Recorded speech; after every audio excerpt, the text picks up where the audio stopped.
Hello everybody, this is Backblast. Here I am again on my Planet Zoo Chester Zoo build. People are walking through the greenery there. I hadn't noticed that before. Okay, well I'll come back and fix that. We're starting off at the monkey house because I want to walk you down this avenue today. And the reason is, at the end of this avenue is the fruit bat forest. And next to the fruit bat forest, in the real Chester Zoo, is going to be our tapir house. Now we've got a lot of work to do around here. There's the bridge that goes over the flag lane is here, and there's also some small monkey houses and things down here, and a children's play area. This is the fruit bat forest. Nothing on the outside. The inside is nicely done, but let's just whiz through some walls. There you go, you can see inside. It needs to put water in there again, but it's pretty much done inside there. But what we're concentrating on today is this area here. This little area next to the fruit bat forest contains tapir. So what I've done is I've looked at my reference material and I've marked off approximately where the fence line is, and then roughly how far away it is from the fruit bat forest, and we're going to be building in here today. Most of this is outdoor enclosure. There's a small hut, sort of an indoor sleeping area, and there's another tiny outdoor area that's sort of attached to it all. You'll see how it goes. I'll do the build and we'll speed the time up so you don't have to sit through it all, and then I'll catch you on the flip side. Hope you enjoy the video.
So there you have it, folks. That's the Chester Zoo Tapir build. I hope you've enjoyed that.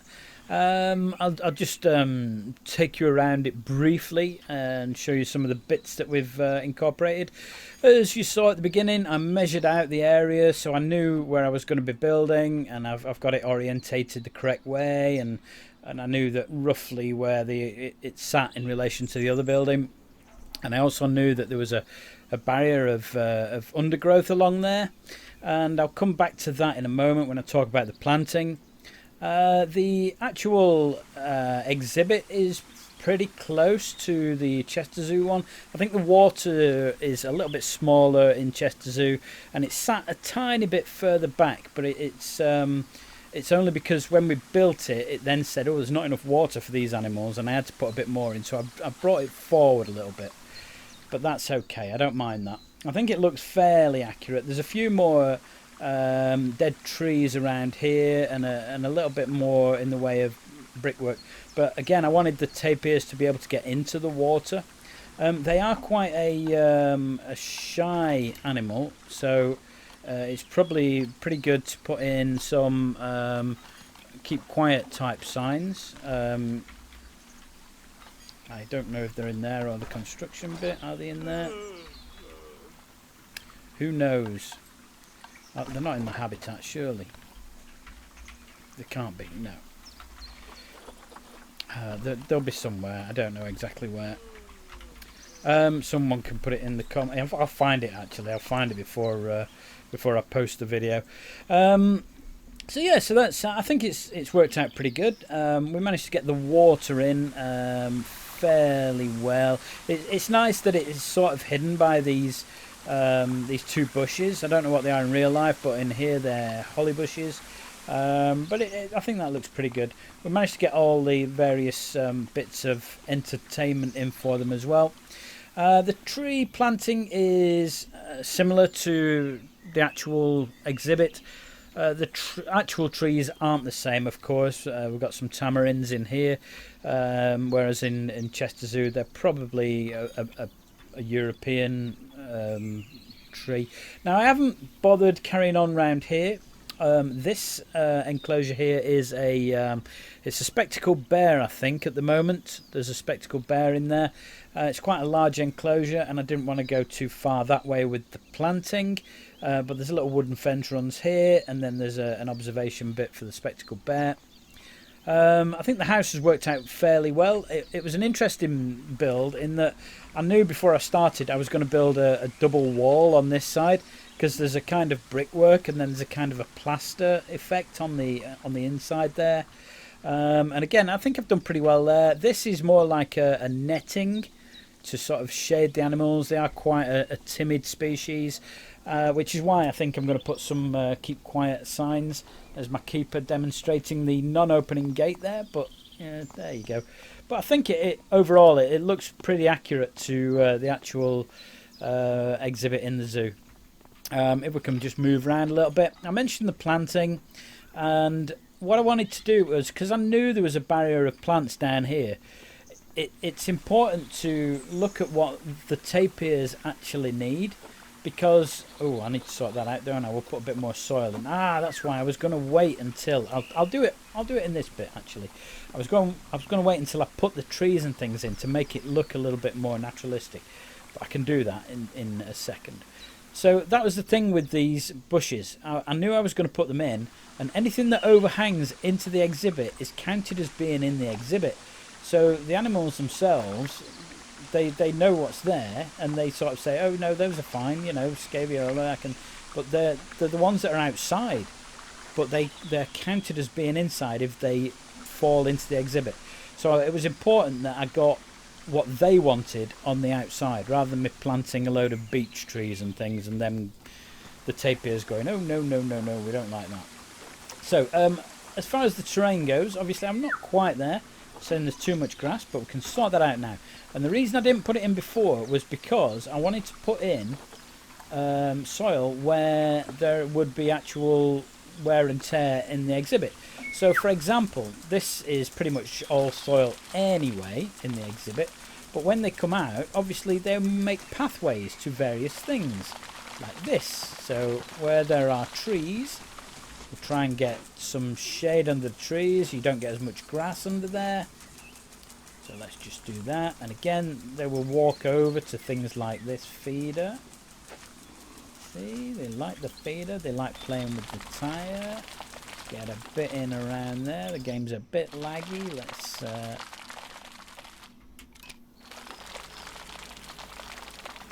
some water over there. And again, there's a large patch of trees in the exhibit in real life over at this point.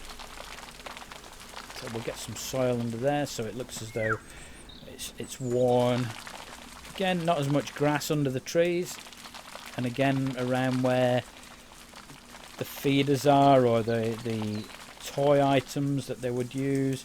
And again, once they come out of the actual house thing, they'll probably wander over in this direction.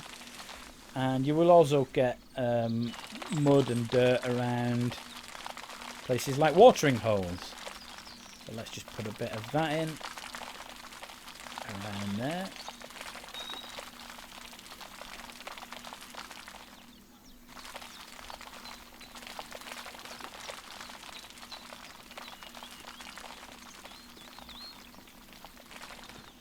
I'm going to put some inside here where they sleep, because we can't see that on the outside anyway.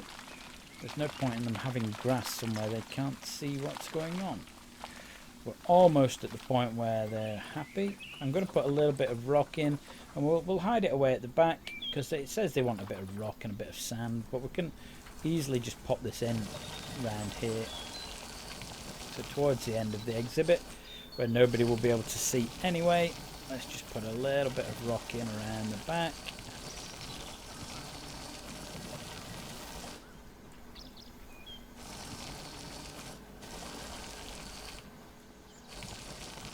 It's asleep in the feeding thing.